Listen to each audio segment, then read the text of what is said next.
봅니다. 시편 104편입니다.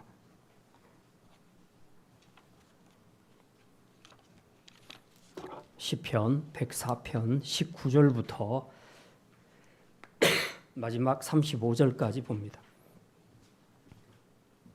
제 성경으로 구약 877쪽입니다. 시편 104편 19절부터 마지막 절까지입니다. 여호와께서 달로 절기를 정하시며 해는 그 지는 때를 알도다.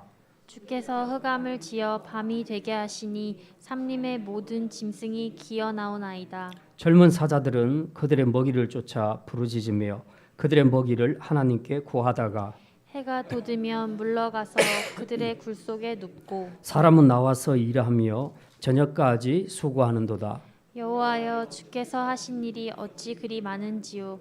주께서 지혜로 그들을 다 지으셨으니 주께서 지으신 것들이 땅에 가득하니이다. 거기에는 크고 넓은 바다가 있고 그 속에는 생물 곧 크고 작은 동물들이 무수하니이다. 그곳에는 배들이 다니며 주께서 지으신 리워야단이 그 속에서 노나이다. 이것들은 다 주께서 때를 따라 먹을 것을 주시기를 바라나이다. 주께서 주신즉 그들이 받으며 주께서 손을 펴신즉 그들이 좋은 것으로 만족하다가 주께서 낯을 숨기신즉 그들이 떨고 주께서 그들의 호흡을 거두신즉 그들은 죽어 먼지로 돌아가나이다. 주의 영을 보내어 그들을 창조하사 지면을 새롭게 하시나이다. 여호와의 영광이 영원히 계속할지며 여호와는 자신께서 행하시는 일들로 말미암아 즐거워하시리로다. 그가 땅을 보신즉 땅이 진동하며 산들을 만지신즉 연기가 나는도다. 내가 평생토록 여호와께 노래하며 내가 살아있는 동안 내 하나님을 찬양하리로다. 나의 기도를 기쁘게 여기시기를 바라나니 나는 여호와로 말미암아 즐거워하리로다. 같이 읽습니다. 죄인들을 땅에서 소멸하시며 악인들을 다시 잊지 못하게 하시리로다. 내 영혼아 여호와를 송축하라. 할렐루야. 아멘. 이번 주 성경 읽기는 역대상 17장부터 21장까지고요. 시편 90편부터 104편 그리고 106편 이렇게 읽게 되겠습니다. 오늘은 그 중에서 시편 104편 말씀 생각합니다. 우리가 글을 읽을 때 똑같은 글이라도 그 어떤 사실 팩트에 근거해서 쓴 그런 글들이 있습니다. 자, 이런 것들은 주로 논술문이나 또 아니면 그 채로 봤을 때는 건조체일 가능성이 큽니다. 그런데 이런 건조체로 되어 있는 것보다는 그 만연체나 혹은 문학적 표현을 사용한 글들을 읽으면 우리가 훨씬 더 느낌이 가볍고 새롭습니다. 실제로 성경에도 보면 이런 문학적인 표현을 쓴 것이 되게 많고 그리고 특히 그 시편에는 이런 그 훌륭한 감성을 지닌 문학적 감성을 지닌 그 저자들에 의해서 지어진 시들이 굉장히 많이 있습니다. 오늘 본문에 본 시편 104편도 그 중에 하나라고 볼 수 있습니다. 시편 104편은 한마디로 창조주 하나님에 대해서 묘사하고 있습니다. 그리고 그 결론을 그 창조주 하나님을 찬양하라 이렇게 결론을 맺고 있습니다. 그래서 이 시를 찬양시 혹은 감사의 경배시라고도 합니다. 이제 흔히 경배와 찬양하면 우리 청년들이 좋아하는 그 마커스 50 같은 그런 연주단의 전유물 행사라고 많이 생각을 하는데 사실은 하나님을 믿는 성도라면 누구나 해야 할 신앙의 행위가 바로 예배와 찬양입니다. 대개 성도가 하나님을 찬양하는 이유는 굉장히 많지만 크게 요약을 해보면 한 세 가지쯤으로 요약이 됩니다. 하나는 창조주 하나님을 찬양하는 것, 하나는 우리를 구원하신 구속주 하나님을 찬양하는 것, 그리고 또 하나는 우리가 사는 일생 동안에 하나님이 베풀어 주신 은혜와 사랑, 그것을 노래하는 그런 찬양, 크게 이렇게 세 가지로 나눌 수 있겠습니다.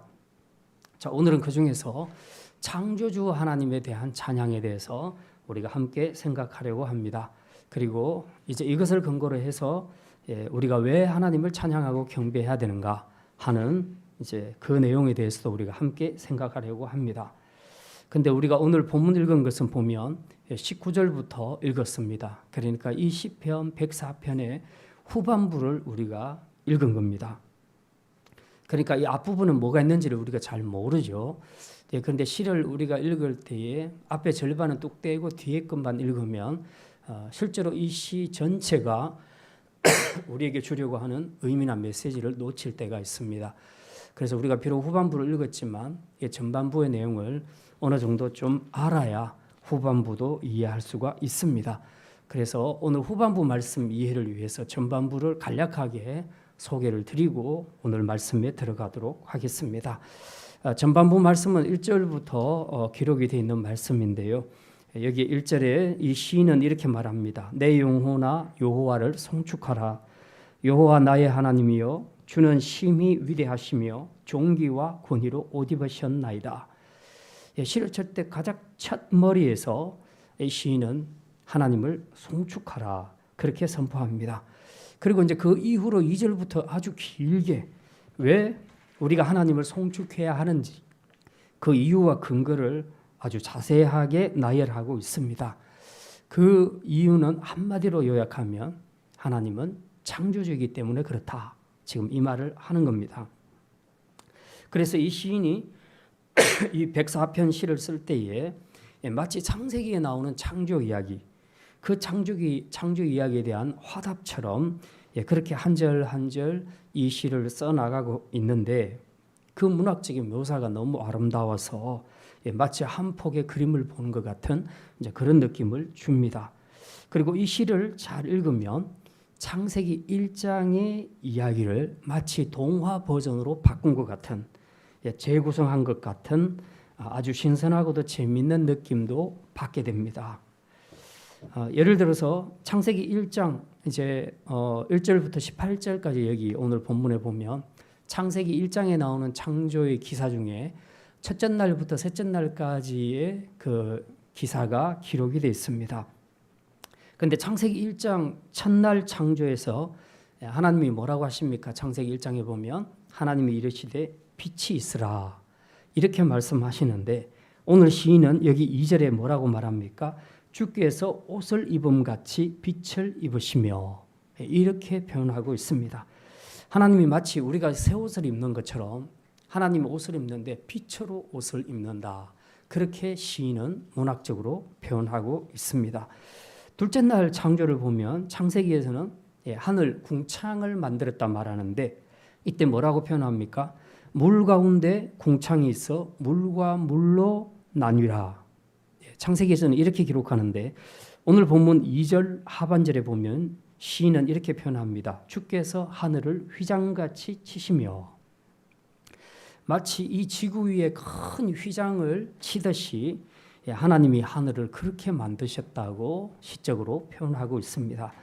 셋째 날 창조를 보면 물과 무트로 물과 땅으로 나누는 것이 창세기 1장에 기록이 되어 있는데 거기 보면 하나님이 이르시되 천하의 물이 한 곳으로 모이고 묻이 드러나라 이런 표현을 쓰고 있는데 오늘 시인은 6절부터 7절까지 보면 이 내용을 또 다르게 표현하고 있습니다. 제가 잠깐 읽어드립니다. 6절부터 7절까지입니다. 주께서 땅을 깊은 바다로 덮으시매 물이 산들 위로 솟아올랐으나 주께서 꾸짖으시니 물은 도망하며 주의 우레소리로 말미암아 빨리 가며 주께서 그들을 위하여 정하여 주신 곳으로 흘러갔고 산은 오르고 골짜기는 내려갔나이다. 주께서 물의 경계를 정하여 넘치지 못하게 하시며 다시 돌아와 땅을 덮지 못하게 하셨나이다.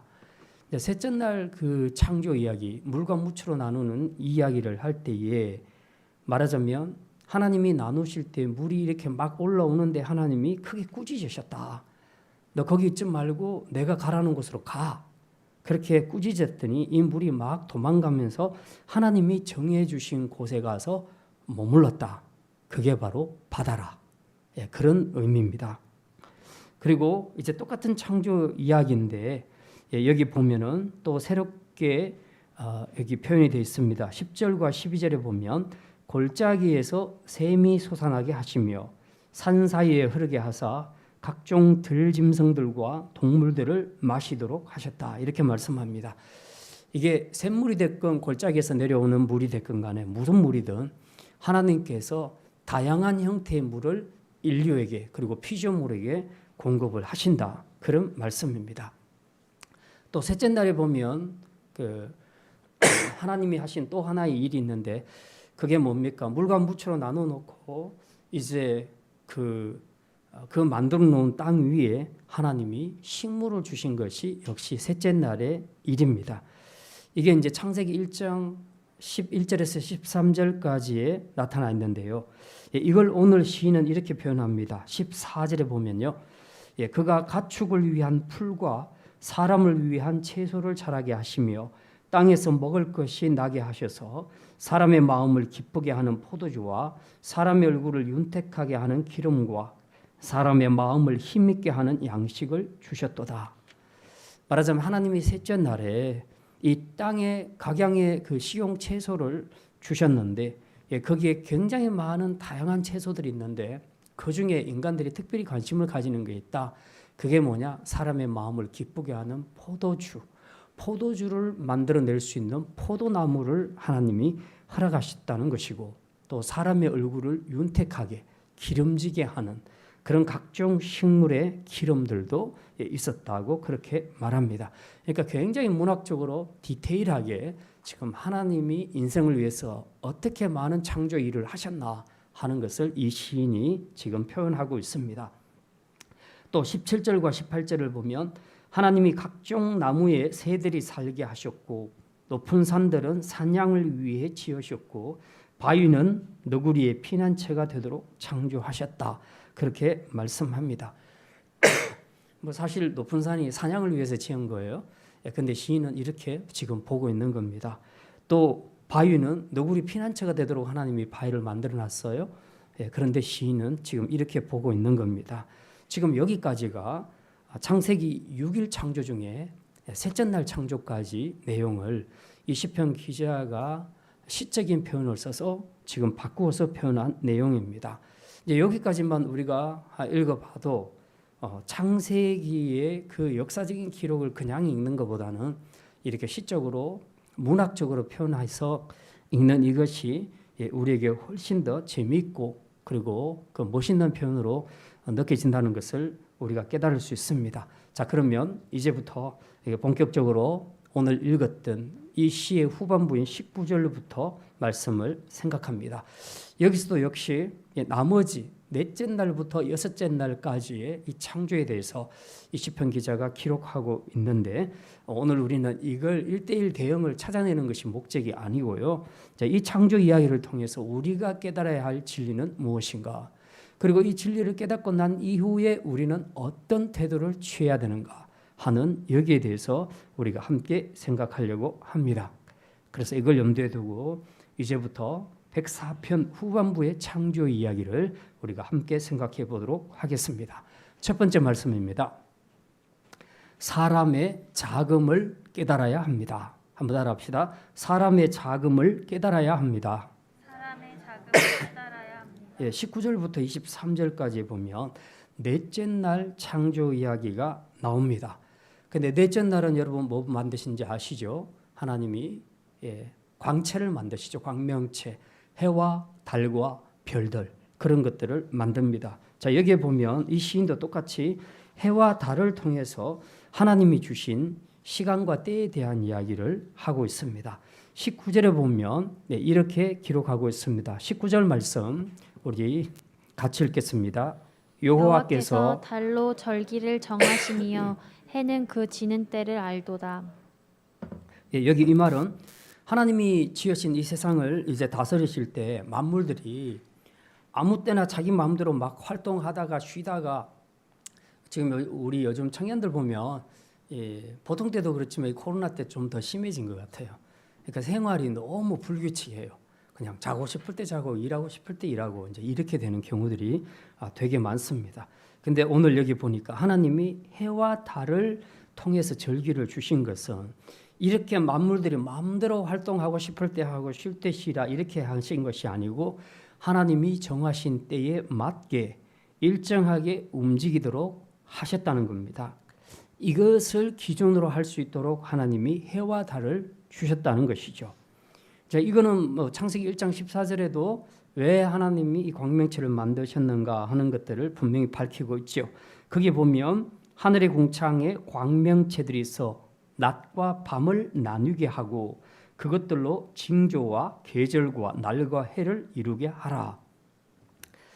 우리도 해와 달이 없으면 지금도 마찬가지입니다. 우리가 몇 시인지 몰라요. 몇 시인지 모르기 때문에 하루 종일 일만 할 수도 있고 하루 종일 잠만 잘 수도 있습니다. 이처럼 해와 달로 인해서 때의 주기란 것이 없으면 피조물의 삶에는 절제가 이루어지지 않습니다. 그러므로 해와 달을 통해서 피조물의 주기와 때를 정해주신 것은 하나님만이 주실 수 있는 놀라운 지혜요 섭리라는 것을 우리가 알 수 있습니다. 이제 이 때에 대한 섭리, 이 섭리의 예를 오늘 시편 기자는 20절부터 23절까지의 한 예를 들어서 설명하고 있는데요. 20절에 보면 이렇게 기록합니다. 20절 말씀 우리 같이 읽겠습니다. 주께서 흑암을 지어 밤이 되게 하시니 삼림의 모든 짐승이 기어 나오나이다. 여기 주께서 흑암을 지었다. 보통 일반적으로 흑암이라는 것은 빛의 부재로 인해서 나타나는 자동으로 나타나는 현상으로 보기 때문에 보통 흑암을 창조하셨다 이런 표현을 잘 쓰지는 않는데 오늘 이 시편 기자는 그렇게 말하지 않고 하나님이 직접 흑암을 만드셨다, 지으셨다라는 표현을 쓰고 있습니다. 하나님이 흑암을 지음으로써 그것이 깜깜함이 어두운 밤이 되게 하셨다. 하나님이 그렇게 하셨다고 시인은 그렇게 표현을 하고 있습니다. 그래서 낮에 밝을 때는 해가 주관하고 그리고 밤에는 어둠이 주관하도록 하셨다는 것입니다. 이처럼 하나님은 해와 달을 통해 하루 24시간 중 밤과 낮을 적절하게 전환토록 해서 식물이나 동물의 생장이나 활력에 아주 구체적이고 실제적인 영향이 미치도록 하나님이 그렇게 섭리하셨다는 것입니다. 예를 들어 숲속에 사는 짐승들의 경우를 보면 낮보다는 어두운 밤에 나와서 먹이를 쫓거나 그런 먹이를 찾는 경우들이 많은데 그래서 오늘 20절에도 보면 짐승들이 밤이 되면 다 기어 나온다. 자기가 살던 굴에서 다 기어 나온다고 그렇게 표현하고 있습니다. 또 21절에 보면 들짐승의 대표로 할 수 있는 사자들도 밤에 나와 먹이를 찾아다니며 어르렁댄다고 하는데 이 사자의 모습이 이 시인의 눈에는 마치 사자들이 먹이를 하나님께 구하는 기도 소리로 들리는 것처럼 그렇게 표현하고 있다는 사실입니다. 그러니까 이게 얼마나 시적인 표현입니까? 결국 하나님의 섭리에 의해서 이 사자들은 밤에 먹이를 얻어 자기 생존을 유지한다는 것입니다. 그리고 다시 해가 돋으면 이제 그들은 물러가서 그들의 굴 속에 혹은 잠자리에 눕게 된다는 거죠. 이런 사자들과 들짐승들의 행위가 우리가 보기에는 다 이 본능적인 행동으로 보이는데 사실 시인의 눈에는 이것이 전부 하나님의 섭리라고 말하고 있습니다.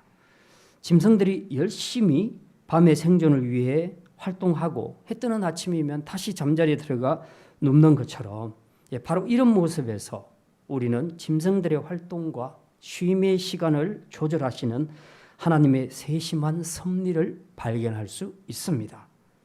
그렇다면 때와 관련한 인간들의 삶은 어떻다고 말합니까? 23절에 이렇게 기록합니다. 23절 말씀 같이 읽겠습니다. 사람은 나와서 일하며 저녁까지 수고하는도다. 짐승들이 하나님의 섭리를 따라 밤에 기어 나와서 활동을 하다가 이제 해가 뜨면 자기 잠자리로 들어간다고 했는데 그럼 인간들은 어떠냐? 인간들은 반대라고 말합니다. 인간들은 짐승들이 활동하는 밤에는 잠을 잔다고 말합니다. 잠을 자고 그 다음날 해가 뜨면 그때부터 나가서 열심히 일한다고 합니다. 그러니까 짐승들과 들짐승들과 인간의 삶이 바뀐 거죠. 그래서 인간은 해가 뜨면 언제까지 일합니까? 해질 때까지 일한다고 말합니다. 그게 바로 우리 지금 현재 노동시간으로 기준으로 하고 있을 때의 그 최고로 짧은 동기 계절을 기준으로 우리가 생각할 수 있는 겁니다. 그래서 짐승이나 인간의 노동은 1차적으로는 자기 생존을 위한 것으로 볼 수는 있는데, 그러나 본래 인간에게 주어진 노동은 자기 생존이 1차 목표가 아니었습니다. 그럼 뭐냐? 하나님의 형상으로 지음받은 인간에게 하나님께서 문화 명령을 하도록 그렇게 명령을 내리셨는데, 그 명령을 수행하기 위해서는 인간이 수고와 노동을 해야 합니다. 물론 이때의 노동에는 고통이 전혀 따르지 않습니다. 아주 기쁨으로 그렇게 하나님의 문화 명령을 위해 노동할 수 있었습니다. 그런데 인간의 조상인 아담이 하나님 앞에 범죄함으로 인해서 이제 그로 말미암아 인간의 노동에는 변화가 일어났습니다. 종신토록 땀을 흘려야 먹고 살 수 있도록 되었고, 그리고 이 과정에서 그 땅에 있는 그 농부 기준으로 하면 가시의 엉겅퀴들을 빼내야 합니다. 그래서 인간의 노동에는 수고와 고통이 따르게 된 것입니다. 그래서 지금도 아침부터 밤늦게까지 일하는 직장인들을 보면 정말 육신적으로 엄청 피곤하죠. 어떤 이들은 정신적인 스트레스 받고, 어떤 이들은 노동하느라고 육체적으로 굉장히 어려움을 많이 호소합니다. 이것이 바로 처음 주셨던 노동의 의미를 변질시킨 아담의 범죄 때문에 찾아온 노동의 변화라고 말할 수가 있습니다. 그런다 할지라도 하나님은 인간이 하루 24시간 일하도록 만들지는 않았다는 겁니다. 밤에는 반드시 쉬도록 만드셨습니다. 말하자면 노동하는 시간과 인간이 쉬는 시간 혹은 잠자는 시간을 하나님이 별도로 때를 통해서 구분하도록 해주셨다는 것입니다. 그러니까 우리가 노동할 때 이것을 잘 생각해야 됩니다. 특별히 고용주로 있는 사람들은 밑에 고용인들을 쓸 때에 그들의 노동력만 생각할 것이 아니라 그들의 노동과 쉼의 시간, 자는 시간, 가정을 확보해주는 이런 시간들을 확보해주는 것이 고용주가 해줘야 할 가장 중요한 의무라는 것을 우리가 기억해야 합니다. 만약 이걸 고용주가 보장해주지 않으면 우선은 노동력으로 본인이 돈을 벌겠지만 결국 그 개인은 무너지고 건강도 무너지고 그리고 가정도 무너지고 사회도 결과적으로는 무너지게 됩니다. 하나님이 정해놓으신 일할 때 일하고 쉴 때 쉬고 자고 잘 때 잘 수 있는 바로 이것을 확보해 주는 것이 바로 고용주가 해야 할 일이라는 걸 우리는 분명히 이해해야 합니다. 아무튼 이렇게 하나님은 해와 달을 통해서 밤과 낮의 그 규칙적인 반복 속에서 피조물의 삶을 풍성하게 하시며 노동과 휴식의 조화를 도모하도록 하셨습니다. 이게 바로 피조물을 향한 하나님의 섭리입니다. 이처럼 인간은 철저히 하나님의 섭리 아래에서 사는 존재입니다. 일 안 하면 먹고 살 수 없고 밤이 되면 반드시 눈 감고 자야만 생존할 수 있는 것이 인간이라는 겁니다. 하나님이 주신 해와 달 어느 하나도 없으면 우리는 살 수 없고 그걸 통해 내가 지금 뭘 해야 할 때인가를 우리가 눈치챌 수 있도록 된다는 겁니다. 그래서 이런 하나님의 때를 구분하게 하시는 섭리가 없이는 우리는 한시도 살 수 없는 연약하고 작은 존재라는 것입니다. 이렇게 작은 존재인 우리가 살 길이 어디 있겠습니까? 그것은 바로 우리가 작다는 사실을 인정하고 모든 삶을 인도하시는 하나님만 의지하며 그분의 섭리에 순종하며 살아가는 것, 이게 바로 작은 존재가 살 유일한 길이라는 것입니다. 하지만 오늘날 많은 사람들은 자신이 작다는 사실을 깨닫지 못합니다. 오히려 자기가 굉장히 위대하고 큰 존재인 것처럼 착각하면서 오늘도 창조주 되신 하나님의 섭리를 무시하고 교만하게 살아가는 사람들이 많이 있습니다. 그래서 그 창조주가 주신 창조의 섭리, 결혼의 섭리, 도덕의 섭리, 이 모든 것들을 다 무시하고 동성애나 기타 인권이란 이름 아래 하나님의 섭리를 거스리며 마음대로 살아가는 사람들이 너무나 많이 있습니다. 창조신앙을 가지지 못하면 결국 인생은 이렇게 타락할 수밖에 없게 된다는 것을 성경은 우리에게 분명히 말해주고 있습니다. 물론 이 사람들이 그렇게 사는 것은 자기 자유고 자기 선택이지만 그러나 그 창조주의 섭리에서 벗어나 이탈하는 순간 그들에게는 큰 죽음의 형벌이 기다리고 있다는 사실을 그들은 분명히 깨달아야 할 것입니다. 그러므로 우리 성도들은 늘 창조주 하나님 앞에서 교만한 생각을 버리고 늘 자신이 작다는 것, 작은 존재라는 것, 연약하고 힘없는 한계를 가진 존재라는 것을 우리가 늘 인정하는 겸손한 태도로 그분의 섭리와 통치에 순복하며 살아가야 할 것입니다. 두 번째 말씀입니다. 하나님의 크고 위대하심을 깨달아야 합니다. 한번 따라합시다. 하나님의 크고 위대하심을 깨달아야 합니다. 하나님의 크고 위대하심을 깨달아야 합니다. 오늘 본문 24절과 25절에 보면 시인은 하나님에 대해서 이렇게 표현합니다. 우리 24절과 25절 말씀 24절과 25절 말씀 같이 읽겠습니다. 여호와여 주께서 하신 일이 어찌 그리 많으신지요. 주께서 지혜로 그들을 다 지으셨으니 주께서 지으신 것들이 땅에 가득하니이다.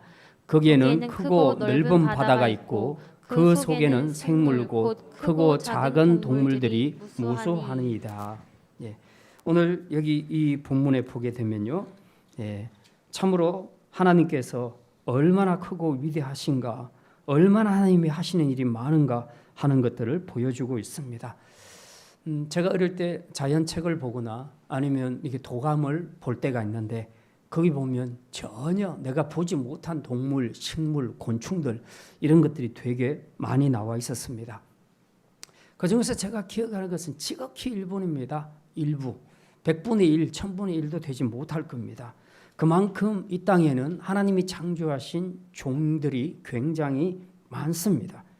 하나님께서 이 많은 종류들을 다 지으셨다는 겁니다.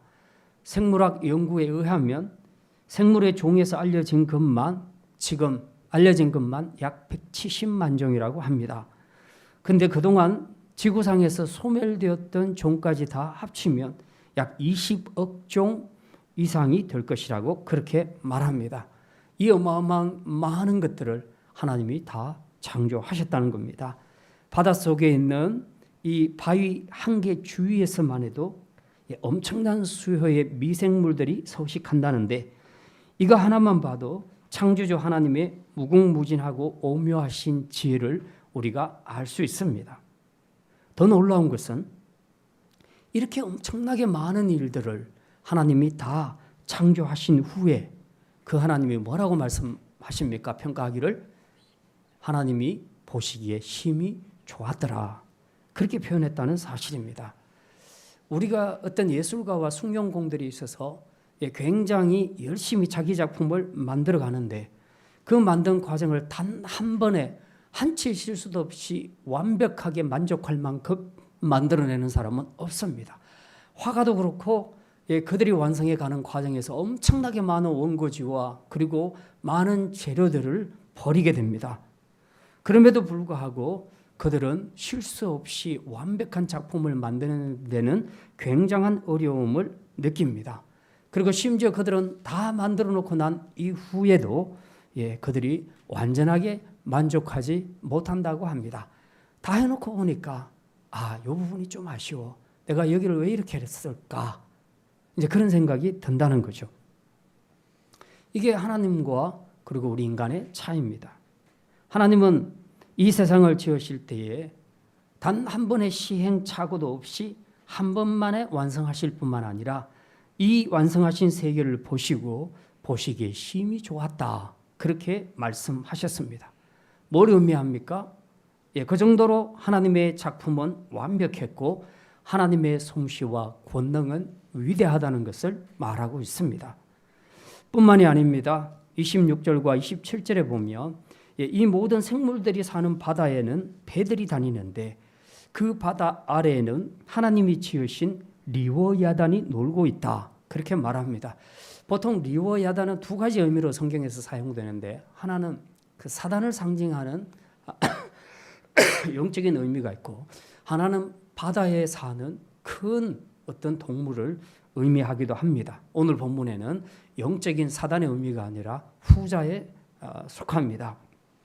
그래서 이 바다에 사는 큰 동물, 악어나 큰 고래 같은 것을 의미할 때 리오야단이라는 그런 용어를 쓰기도 합니다. 자, 사람들이 연구를 통해서 알 수 없는 그 바다 속에도 우리가 잘 모르는 동물들이 많지요. 그 중에는 굉장히 큰 동물들도 있습니다. 그런데 이런 큰 동물들부터 시작해서 작은 동물들에 이르기까지 모두가 다 하나님께로부터 먹을 것을 주시기를 구한다. 그렇게 이 시편 기자는 기록을 하고 있습니다. 그러니까 결국은 이 모든 동식물들이 전부 하나님의 통제하에 있기 때문에 하나님의 양식을 주시지 않으면 그들은 한시도 생존할 수 없다 하는 것을 이 시편 기자가 그것을 파악하고 지금 이것을 기록하고 있는 것입니다. 그래서 이 부분을 한마디로 요약해서 28절에서 이렇게 표현합니다. 우리 28절 말씀, 28절과 29절 말씀 같이 읽습니다.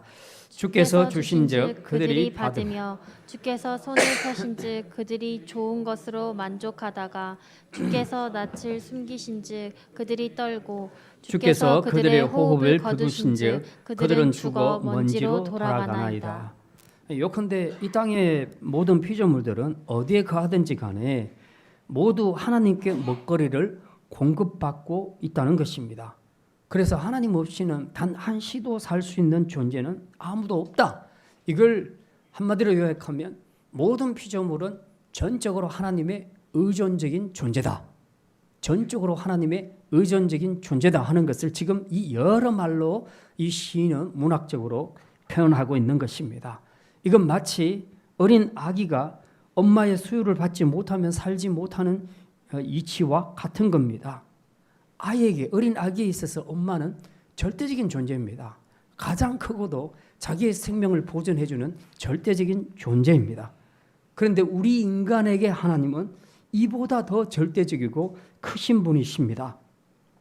우리가 생존하는 데 필요한 모든 것을 하나님은 자연을 통해서 주시고 때로는 우리의 수고를 통해 공급해 주십니다. 세상에 어떤 큰 능력자가 있어서 이 세상의 모든 피조물을 다 먹이고 입히고 할 수 있겠습니까? 저희 부모님이 저희 7남매를 키우셨는데 당시에 저희 집에서 거두어준 다른 식솔들도 있었다고 합니다. 다 합치면 14명, 하루에 아침 식사에 앉으면 14명이 앉아서 식사를 했다고 합니다. 여러분 상상이 잘 안 가시죠? 이런 대가족들. 그런데 그 많은 입들을 어떻게 다 먹였을까? 후에 세월이 지나서 어머님, 아버님 살아계실 때 그때 이런 말씀하시는 것을 드렸습니다. 그 많은 입들, 14명의 입을 어떻게 하루 세 끼를 다 먹였을까? 그러면 하루만 먹여도 42끼를 먹인 겁니다. 42명분을 먹였다는 거예요. 정말 미스테리죠. 어떻게 먹일 수 있을까? 요즘 우리 주부들 같으면 몇 명을 먹일 수 있겠습니까? 남편 한 사람 밥 해주는 것도 그렇게 힘들어 하는데 얼마나 힘들겠습니까? 7명도 못 키웁니다. 그런데 하나님은 7명이 아니라 지금 70억 이상의 인구를 먹이십니다. 그리고 이 땅에 인간뿐만 아니라 동물과 식물들까지 전체를 다 먹이시는 분이 하나님이시라는 사실입니다. 그러니 이보다 더 크고 위대하신 분이 세상에 어디 있겠습니까? 그래서 오늘 시인도 우리의 생명을 쥐고 계신 그분이 한 번만 낯을 숨겨도 여기 28절에서 말하죠. 29절에 주께서 낯을 숨기신즉 한 번만 낯을 숨겨도 모두가 다 떨게 된다. 밥 한 주면 어떻게 하냐? 애기 놔두고 엄마가 어디 가버리면 애들이 얼마나 떨겠습니까? 눈치가 다 있는데. 한 번만 낯을 숨겨도 모두가 떨게 되고 그분이 우리의 호흡을 거두어 가시기만 해도 세상의 천하장사도 권세자도 끽소리 못하고 다 죽어 먼지로 가게 된다고 그렇게 29절에서 말씀하고 있습니다. 그러니 이보다 더 큰 권세를 가지신 분이 어디 있냐 하는 것입니다. 그런데 한 가지 더 놀라운 사실은 그 창조주 하나님이 우리의 생명을 소멸하시는 분이신 것만이 아니라 생명을 새롭게 창조하시는 분이라고 그렇게 30절에 묘사합니다. 우리 30절 말씀 같이 한번 읽겠습니다. 주의 영을 보내어 그들을 창조하사 지면을 새롭게 하시나이다. 하나님은 낡고 오래된 생명들은 때가 되면 다 불러가십니다. 그래서 그 수명이 거기서 끝나게 하시죠. 그러나 그걸로 끝내는 것이 아니라 하나님은 그들이 떠난 자리에 채울 수 있는 대신해서 새 생명이 태어나도록 생명을 낳는 창조 일을 지금도 계속하고 계신다는 사실입니다. 다시 말해 갈 세대는 가지만 오고 오는 모든 세대의 생명체에 하나님은 자신의 생기의 영을 불어넣어서 지금도 생명의 보편적인 창조 역사를 진행하고 계신다는 사실입니다. 이처럼 하나님은 사망만 주관하시는 것이 아니라 새 생명의 탄생까지도 주관하시는 위대하고 크신 분이심을 이 시편 기자는 분명히 표현하고 있습니다. 그러니 누가 이 위대한 생명의 역사를 하나님처럼 해낼 수 있을 것인가? 그래서 시인은 31절에 이런 바람을 표현합니다. 31절에 보면 이렇게 말합니다. 31절 같이 읽겠습니다. 여호와의 영광이 영원히 계속할지며 여호와는 자신께서 행하시는 일들로 말미암아 즐거워하시리로다. 예, 우리는 가끔씩 광활한 밤하늘에 빛나는 그 별들을 반짝이는 별들을 보면서 왜 하나님이 저 별을 저기다가 저렇게 많이 만들어 놓으셨을까? 네, 그런 생각을 하기도 합니다. 그런데 그 질문에 대한 답을 오늘 31절에서 대답해 주고 있습니다. 그것은 바로 하나님이 당신이 행하신 창조의 일들로 인해 스스로 즐거워하신다고 말씀합니다. 그래서 말하자면 하나님 당신이 창조해 놓고 그것에서 하나님 스스로가 기뻐하고 영광을 얻는다는 것입니다.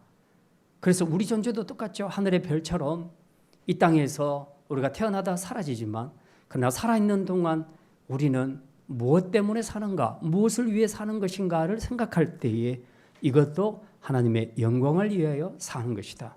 내 존재가 하나님의 영광을 위해서 사는 것, 바로 이것이 우리 인생의 목적이라는 것입니다. 그리고 32절에 보면 하나님의 영광 중에 그 어미로움에 대해서 언급을 하고 있는데 여기 보니까 그가 땅을 보신즉 땅이 진동하고 한번 손을 대시면 산들이 다 타버릴 것이라고 말씀합니다. 바로 이게 여호와의 능력이라. 여호와의 능력이라. 시인이 느끼고 있는 하나님, 우리가 믿고 있는 하나님이 바로 이런 위대하고 크신 분이심을 믿으시기를 바랍니다. 그러니 우리가 고난당한다고 어려움을 당한다고 걱정하거나 염려하거나 두려워할 필요가 있겠습니까? 이 크고 위대하신 창조주 하나님을 믿고 의지하기만 한다면 우리가 무엇이 두렵겠습니까? 창조주 하나님의 위대하심은 우리의 찬양 시간에나 하고 혹은 창세기 성경 퀴즈 할 때만 하는 그런 전용 구절이 아닙니다. 오늘 그 세상을 창조하신 위대하신 분이 바로 우리를 이 땅에 보내셨고 그리고 우리 삶의 매 순간순간을 섭리하고 계시는 그런 하나님이심을 우리가 깨닫고 삶의 모든 순간마다 그분의 능력, 그 창조주의 위대하신 능력을 의지하며 살도록 우리의 믿음을 현재의 삶에 적용하는 바로 이것이 우리에게 창조신앙으로서 요구되는 태도라는 것을 우리가 기억해야 합니다.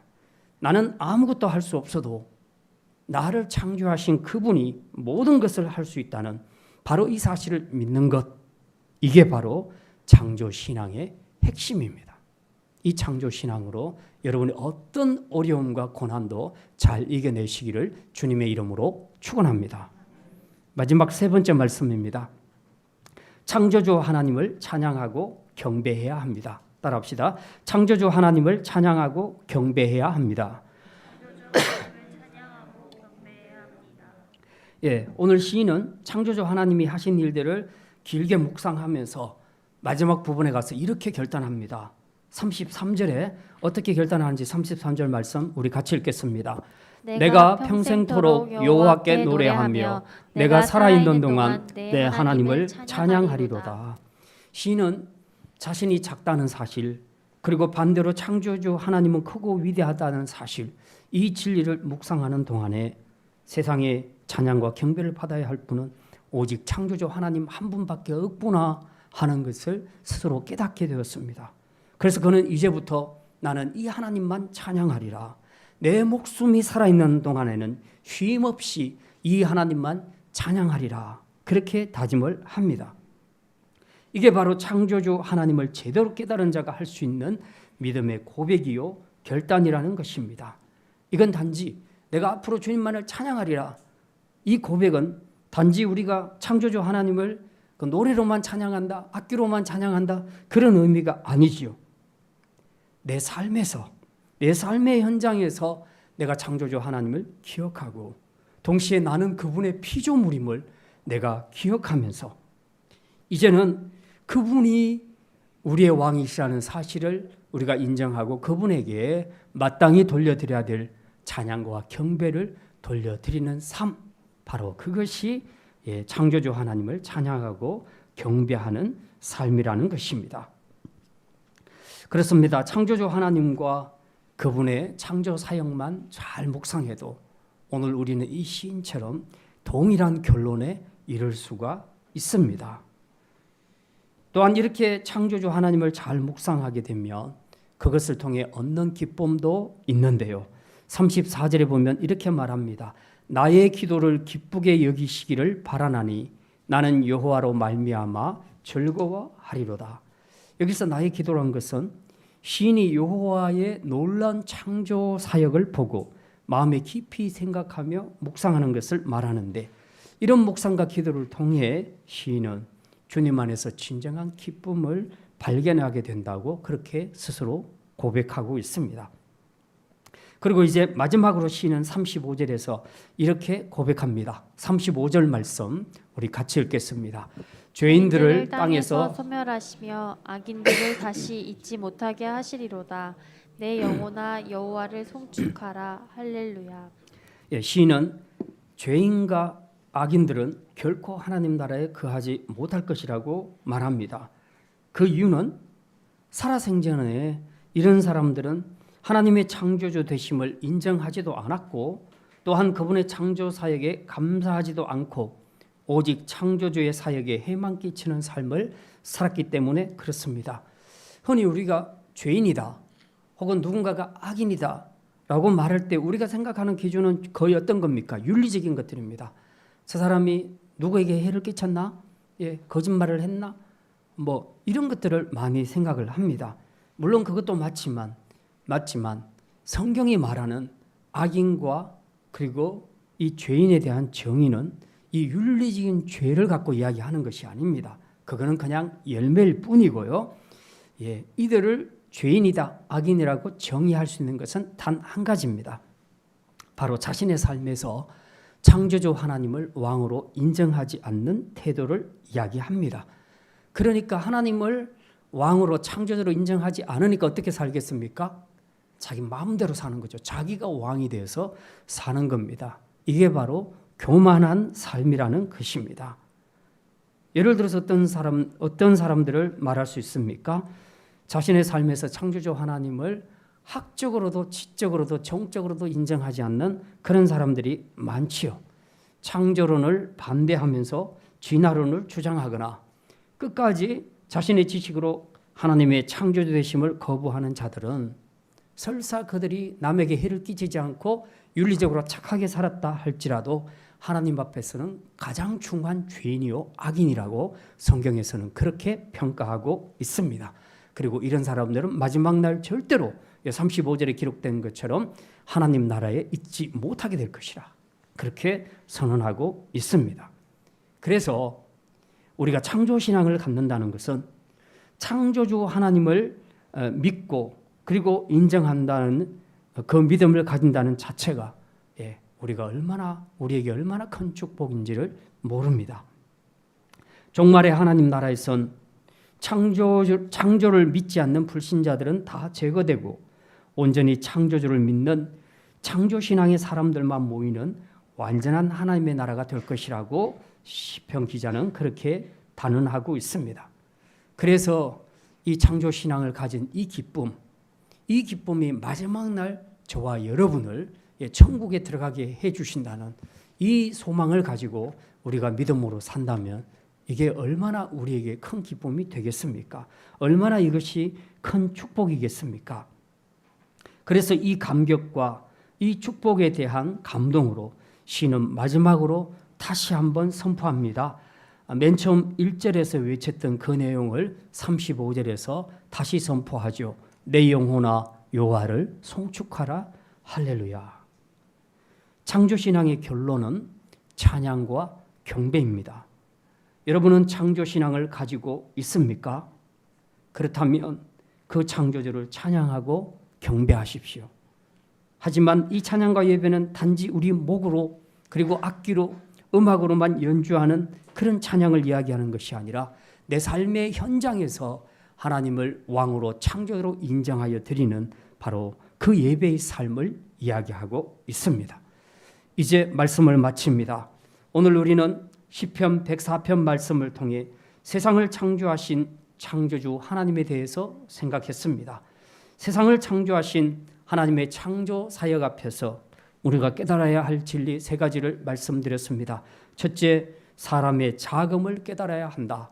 둘째, 하나님의 크고 위대하심을 깨달아야 한다. 셋째, 창조주 하나님을 찬양하고 경배해야 한다. 그래서 이 창조신앙으로 우리의 삶에서 그리고 우리의 입술로 우리의 삶으로 예배와 찬양을 올려드려 늘 하나님께 영광 돌리는 예배자로 살아갈 수 있기를 주님의 이름으로 축원합니다. 기도합니다. 하나님, 오늘 시편 말씀을 통해 우리가 사는 세상을 창조하신 하나님과 창조 사역에 대해 생각할 수 있게 해주시니 감사합니다. 이 창조 사역 앞에서 먼저 우리 인생이 얼마나 보잘것없는 인생인지, 그에 비해 하나님은 얼마나 크고 위대하신 하나님이신지 우리로 깨닫게 하시사 이제 겸손히 그분의 말씀에 순종하는 백성들로 살아가게 하여 주시옵소서. 또한 이 위대한 창조를 이루신 하나님께 늘 감사하며 창조의 권능을 가지신 그분이 오늘 우리의 삶에도 함께 계심을 믿고 힘들고 어려운 삶 속에서도 우리가 낙심하거나 좌절하지 아니하고 우리의 삶을 회복시켜 주시는 그 능력의 하나님을 우리가 믿으며 그분께 구하며 이 모든 상황들을 역전시키며 살아갈 수 있는 믿음의 성도들이 되게 하여 주시옵소서. 감사드리며 이 모든 말씀 우리 주 예수 그리스도 이름으로 기도드립니다. 아멘.